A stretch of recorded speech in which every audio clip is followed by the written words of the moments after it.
মায়ের জোড়াজুড়িতে বিয়ে করতে হলো এক বিধবা মহিলাকে। মহিলা না, মেয়েই বটে।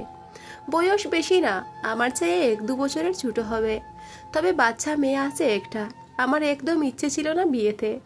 যেচে এরকম পূর্ব বিবাহিত মেয়েকে বিয়ে করে আমার জীবন নষ্ট করার মানে নেই।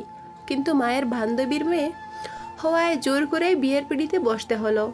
আজ আমার বাসর রাত। মনে এক প্রকার ঘৃণা নিয়েই ঘরে ঢুকলাম। সুন্দর করে ফুল দিয়ে সাজানো বিছানায় একটা লাল শাড়ি পরিহিত মেয়ে মাথা নিচু করে বসে আছে। মেয়ে মাশাল্লাহ খুবই সুন্দরী, কিন্তু আমার প্রবলেম তার মেয়ে নিয়ে। আমি ভেতরে গিয়ে মাথার পাগড়ি ছুঁড়ে মারলাম বিছানায়। চমকে উঠল মেয়েটা। দেখুন, আমি আপনাকে আমার স্ত্রী হিসেবে মানতে পারবো না। মায়ের ইচ্ছেতে বিয়েটা করেছি, ব্যাস, এই পর্যন্তই। আমার কাছে আর ঘেঁষতে আসবেন না। আমার আপনার মেয়েকেও আমার কাছে থেকে দূরে রাখবেন। স্ত্রীর অধিকার আমার উপর ফলাবেন না, প্লিজ। ধরাম করে দরজা সজোরে লাগিয়ে বেরিয়ে এলাম ঘর থেকে। মেয়েটা ফুপাতে ফুপাতে কাঁদতে লাগলো। আমি ছাদে গিয়ে দাঁড়ালাম। আকাশে এত মধুর রূপের তারার মতো চকচকে ছাদ থাকা সত্ত্বেও আমার সেটা ভালো লাগছে না। আমার জীবনটাই যে বরবাদ হয়ে গেল। শেষে কিনা এক বিধবার সাথেই বিয়ে করতে হলো। মায়ের উপর খুব রাগ হচ্ছে। কিছুক্ষণ দাঁড়িয়ে ঠান্ডা বাতাসে মন ফুরফুরে করে আরেক রুমে গিয়ে শুয়ে পড়লাম। পরদিন থেকে আমি ইগনোর করতে লাগলাম তাদের। মেয়েটা মাথা নিচু করে কাজের লোকের মতো বাড়ির সব কাজ করে, কিন্তু আমি সারাদিন বাইরে বাইরে থাকি। তার 1 বছরের মেয়েটা হামাগুড়ি দিতে দিতে আর মুখে অস্পষ্ট কিছু উচ্চারণ করতে করতে সারা বাড়ি ঘুরে বেড়ায়। বাড়িতে শুধু আমরা 3জনই থাকি। সারাদিন কাজ শেষে যখন বাড়ি ফিরি তখন দেখি বাচ্চা মেয়েটা হামাগুড়ি দিতে দিতে আমার সামনে আসে। আমার দিকে তার মায়াবী চোখ দিয়ে তাকায়। বিরক্ত লাগে আমার তাকে দেখলে। আমি পাশ কাটিয়ে নিজের রুমে চলে যাই। ওর মা চুপচাপ আমায় খাবার দিয়ে যায়। একটা বারও মাথা উঁচু করে তাকায় না। আমিও কিছু না বলে চুপচাপ খেয়ে নেই আর নিজের কাজ নিজেই করে যাই। ওরা আলাদা রুমে ঘুমায় আর আমি আলাদা রুমে ঘুমাই। একদিন বাড়ি ফিরে এসে নিজের রুমে গিয়ে দেখি সব লন্ডভন্ড হয়ে আছে। নিশ্চয়ই ওই বাচ্চা মেয়েটা করেছে এইরকম। আমি ছুটে গেলাম। আমার মাথায় রক্ত উঠে গেল। আমি রাগে ফুসাতে ফুসাতে চিৎকার দিয়ে উঠলাম, আয়েশা! আমার বিধবা বউটা দৌড়াতে দৌড়াতে আসলো রুমে। মাথা নিচু করে কাঁদো কাঁদো গলায় জিজ্ঞেস করলো, জি জি কি হয়েছে? এই কি হাল হয়েছে আমার রুমের? কে করেছে এমন? নিশ্চয়ই আপনার মেয়েটা। কতবার বলবো ওকে আমার থেকে দূরে রাখবেন? একটা কথা একবার বললে কানে যায় না? আয়েশা কাঁদতে কাঁদতে আমার পায়ে পড়ে গেল। এই এই কি করছেন? প্লিজ প্লিজ ক্ষমা করে দিন। অনেক বড় ভুল হয়ে গেছে, আর কোনোদিন হবে না, প্লিজ। আয়েশার অশ্রুজল টপ টপ করে আমার পায়ে পড়ছে। যত সব আদিক্ষেতা। আমি ঘর থেকে বেরিয়ে চলে এলাম বাইরে। আবার ফিরে এলাম গভীর রাতের দিকে। আমি সোজা চলে গেলাম আমার ঘরে। রুমে ঢুকেই আমি চমকে গেলাম। খুব সুন্দর করে পরিপাটিভাবে বিছানা গোছানো ঘর, এমনকি আগের চেয়েও সুন্দরভাবে। সেটা দেখে আমার মনটা একটু ভালো হলো। ক্লান্ত শরীর এলিয়ে দিলাম বিছানায়। লাইট ফ্যান অফ করে শুয়ে পড়লাম। খুব ঠান্ডা পড়েছে। পিনপতন নীরবতার মাঝে হঠাৎ আমার কানে ভেসে আসলো করুণ ফুপানির আওয়াজ। বুঝতে পারলাম আয়েশা পাশের রুমে ফুপিয়ে ফুপিয়ে কাঁদছে। আমি তুয়াক্কা না করে শুয়ে পড়লাম। খুব ঠান্ডা পড়েছে। পিনপতন নীরবতার মাঝে হঠাৎ আমার কানে ভেসে আসলো করুণ ফুপানির আওয়াজ। বুঝতে পারলাম আয়েশা পাশের রুমে ফুপিয়ে ফুপিয়ে কাঁদছে। আমি তোয়াক্কা না করে শুয়ে পড়লাম। চোখ খুলতেই হঠাৎ নিজেকে আবিষ্কার করলাম একটা অন্ধকারচ্ছন্ন বন্ধ স্থানে। কিছুই দেখতে পাচ্ছি না। আমি উঠে দাঁড়াবার চেষ্টা করছি, কিন্তু কিছুতেই সম্ভব হচ্ছে না। হঠাৎ আলোকিত হয়ে গেল ঘরটা। আমার সামনে আমি আবিষ্কার করলাম এক বিরাট আয়না। আয়নাতে প্রতিফলিত হচ্ছে একটা ছোট্ট বাচ্চার ছবি। এ কি? এ তো আমি। এটা তো আমার ছোটবেলার ছবি। আমি হঠাৎ এত ছোট হয়ে গেলাম কি করে? চরম রকমের ভয় পেয়ে গেলাম আমি। কাঁদতে লাগলাম চিৎকার করে।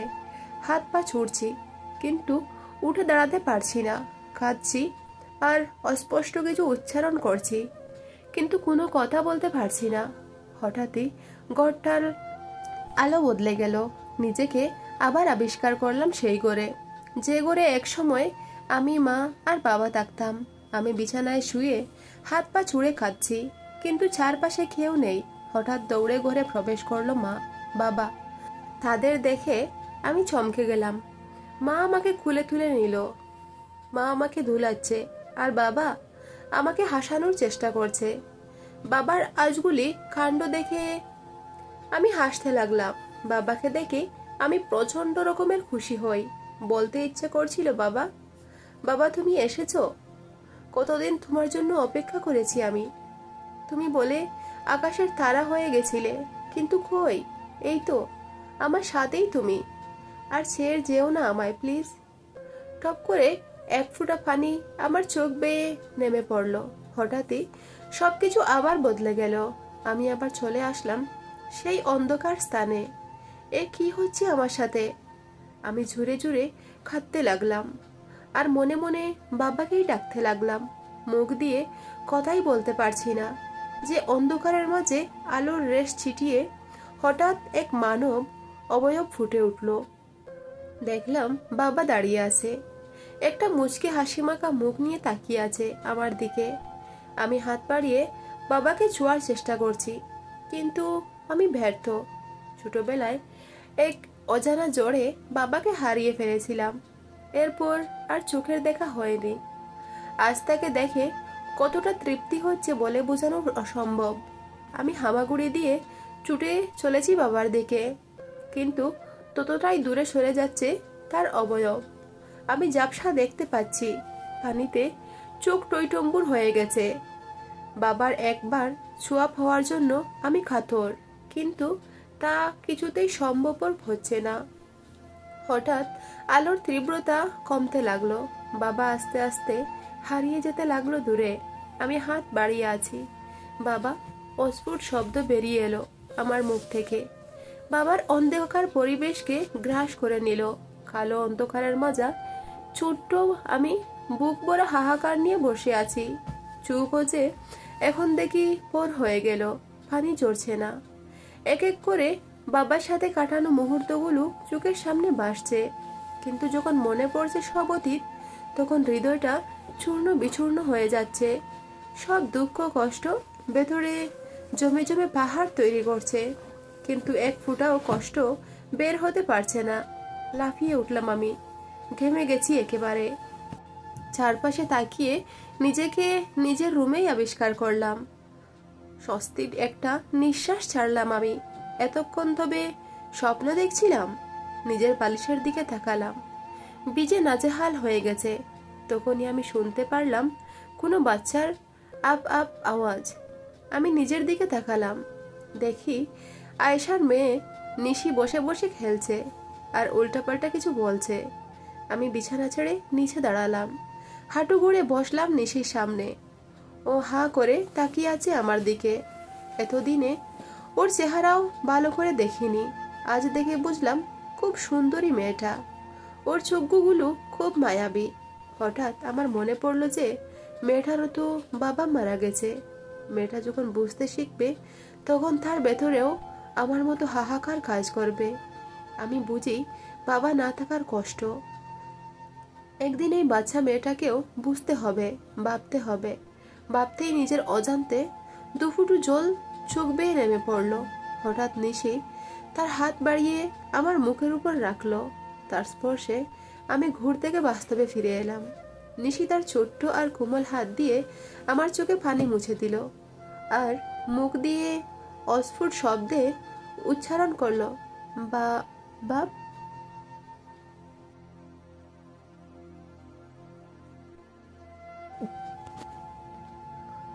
আমি অবাক হয়ে চেয়ে রইলাম ওর দিকে।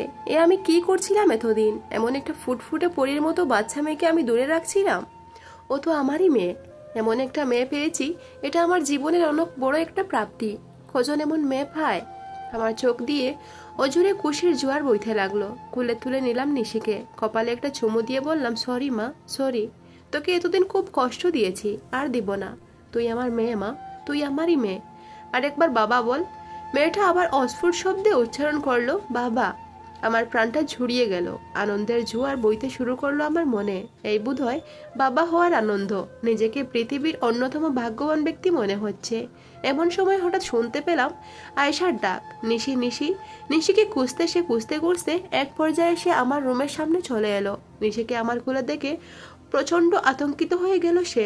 দৌড়ে এসে চু মেরে নিয়ে গেল নিশিকে আমার কুল থেকে। মাথা নিচু করে বিজুগলা বলতে লাগলো, দয়া করে ক্ষমা করে দিন, আর কখনো ওকে আসতে দেব না, ওকে ক্ষমা করে দিন।